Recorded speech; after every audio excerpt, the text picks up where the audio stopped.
لا الہ الا اللہ پڑھ لا الہ الا اللہ۔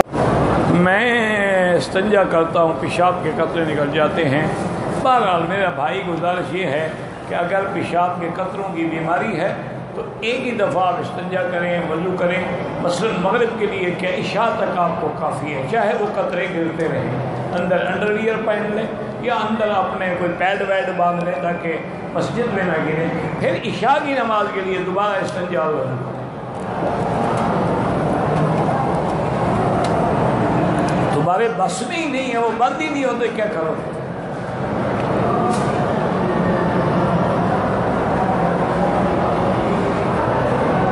پتہ نہیں کیا ہے، پتہ نہیں کیوں تھی، میں نے جرا لگائی ہے۔ امام ابو حنیفہ پہ کس نے جرا کی ہے؟ نام لکھو نا، مجھے ذرا بتاؤ، امام ابو حنیفہ رحمۃ اللہ علیہ پہ کس نے جرا کی ہے؟ جرا لگائی ہے، کس نے لگائی ہے؟ نام لو اس کا۔ وہ تو امام الفقہاء ہیں اور امام المحدثین ہیں، اس میں کس نے جرا کی ہے؟ ان کی تو ساری روایات یا ثلاثی ہیں یا ثنائی ہیں۔ امام بخاری کی اتنی بڑی کتاب میں صرف 22 روایات ثلاثی ہیں اور وہ ساری امام ابو حنیفہ کے شاگردوں سے ہیں۔ باقی جرا بڑے بڑے لوگوں پر بھی ہوتی ہے، لیکن دیکھنا پڑتا ہے کہ جرا کرنے والا ناصح ہے یا متعنت ہے۔ ابھی حنیفہ کون تھا؟ انشاءاللہ قبر میں پتہ لگ جائے گا کون تھا۔ انسان تھا، بغداد کے رہنے والے تھے اور سب سے پہلے فقہ کی تدوین کرنے والے ابو حنیفہ، دین حنیف کی سب سے پہلے تدوین کرنے والے ابو حنیفہ رحمۃ اللہ علیہ۔ میری بہن کا لڑکا ہے، اس کی آنکھیں لال رہتی ہیں، تو بہرحال کوئی علاج بھی کرائیں، ورنہ سب سے بہتر علاج زمزم ہے کہ زمزم کے ٹھنڈے پانی سے اس کے چھینٹے یا گلاس میں آنکھیں رکھ کے کھڑا رہے، اللہ سے دعا کرے، اللہ شفا دیں گے۔ باقی ہمیں نہیں پتہ بھی کیوں صرف ہوتی ہیں۔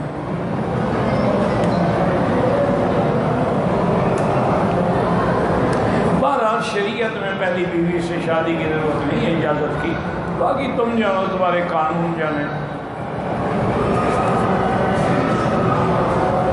اونچی آواز سے آمین کہنا بھی حدیث میں ہے، لیکن زیادہ راجح یہی ہے، قرآن یہی کہتا ہے کہ آمین دعا ہے، ادعوا ربکم تضرعا وخفیہ، دعا ہمیشہ آہستہ مانگی جاتی ہے۔ اسی لیے حضرت زکریا نے اذ نادى ربہ نداء خفیہ، آمین کا معنی کیا ہے؟ اللہم استجب، اللہ ہماری دعا قبول فرما۔ تو دعا ہے تو دعا آہستہ ہو تو زیادہ افضل ہے، ویسے زور سے بھی ثابت ہے، کوئی منع نہیں۔ یہ تو مستحب بات ہے، کوئی جھگڑے کی بات ہے کسی میں دماغ کھپاتے رہو۔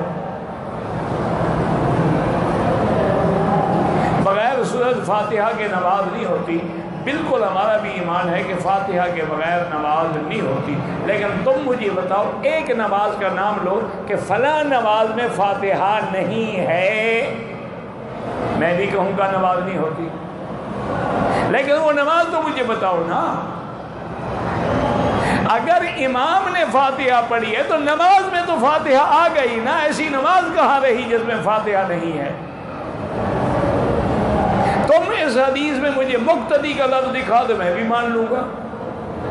نماز میں تو فاتحہ موجود ہے کہ امام نے جو پڑھ لی، اور امام کا پڑھنا جو ہے وہ ہمارا پڑھنا ہے، من کان لہ امام فقراءۃ الامام لہ قراءۃ، حضور نے فرمایا جس کا امام ہو، امام کی قراءت جو ہے وہ مقتدی کی قراءت ہوتی ہے۔ اب دیکھو نا، مثلا ظہر کی نماز میں امام صاحب سورت پڑھیں جس میں سجدہ تلاوت ہو، امام سجدہ کرے گا، ہم نے نہ سنا ہے نہ پڑھا، ہم کیوں سجدہ کریں؟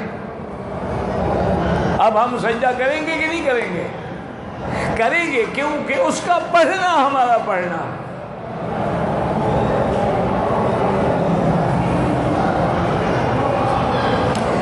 جو آدمی اللہ کے دین کے خدمات کرتے ہیں ان کو علماء نے لقب دیے ہیں، مجتہد کا بھی، مجدد کا بھی، اور چونکہ ایک حدیث میں آتا ہے کہ اللہ ہر 100 سال کی ابتدا پہ ایک ایسا آدمی بھیجتے ہیں جو دین کو آگے دوبارہ سنبھال لیتا ہے، اس کی کوئی اگر کسی نے نقصان پہنچایا ہے تو نقصان کو ٹھیک کر دے. پھر علماء نے فرمایا کہ پہلا مجدد فلاں ہے، پھر فلاں ہے، پھر فلاں ہے.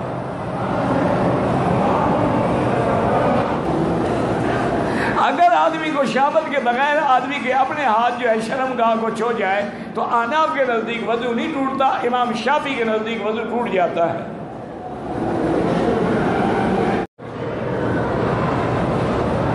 کوئی کہ دوسرے کعبے کو ہاتھ لگا کے بدن کو پھیرتا ہے، اس سے کوئی منع. اگر جائز ہوتا تو حضور خود پھیرتے. صرف حجر اسود ہے جس کو آپ بوسہ دے سکتے ہیں، اور مقام ملتزم ہے جہاں آپ سینہ لگا سکتے ہیں.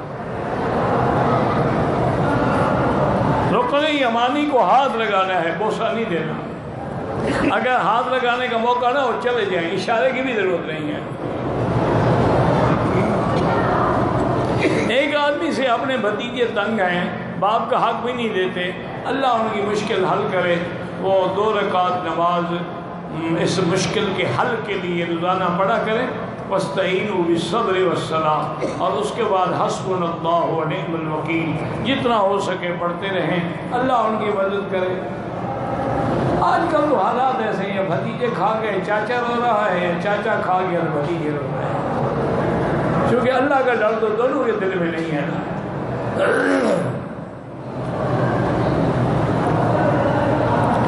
بھائی حج افراد ساری دنیا میں کہیں سے بھی کوئی آئے کر سکتا. میقات پہ آ کے صرف حج کی نیت کرے وہ حج افراد ہے، اور حج اور عمرے کی ملا کے کرے وہ قران ہے. صرف عمرے کی کرے، عمرہ کھول کے پھر 8 کو حج کی کرے وہ تمتع ہے. ہر کوئی کر سکتا ہے. یہ تو نہیں کہ صرف مکے والا تو صرف افراد کر سکتا ہے، تمتع قران کر نہیں سکتا. مسئلہ سمجھو، باہر سے آنے والا تو جو چاہے افراد کرے، چاہے تمتع کرے، چاہے قران کرے.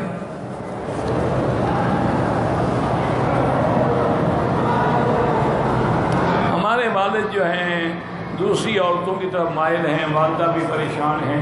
اس کا یہی حل ہے کہ 2 رکعت نماز پڑھیں اور اللہ تبارک و تعالیٰ سے روزانہ 2 رکعت نماز اسی نیت سے پڑھیں گی، یا اللہ ہمارے والد کو ہدایت عطا فرما اور انہیں غلط خیالات سے اور غلط عورتوں سے محفوظ فرما.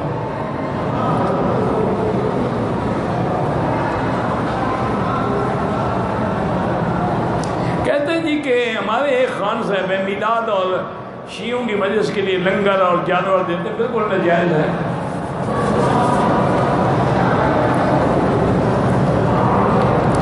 میری بیوی جو ہے وہ بڑی معذور ہے، ہاں پھر عمرہ کر سکتے ہیں. گزارش یہ ہے کہ آپ نے شوال میں مدینہ منورہ سے عمرہ کیا ہے، عمرے کرنے سے دم نہیں ہے. بات سمجھو، اگر تم نے حج کیا تو اہل مکہ کو ان اشہر حج میں عمرہ نہیں کرنا چاہیے. اگر وہ حج کرے گا تو اس کی دم دے گا، حج اس کا افراد ہے.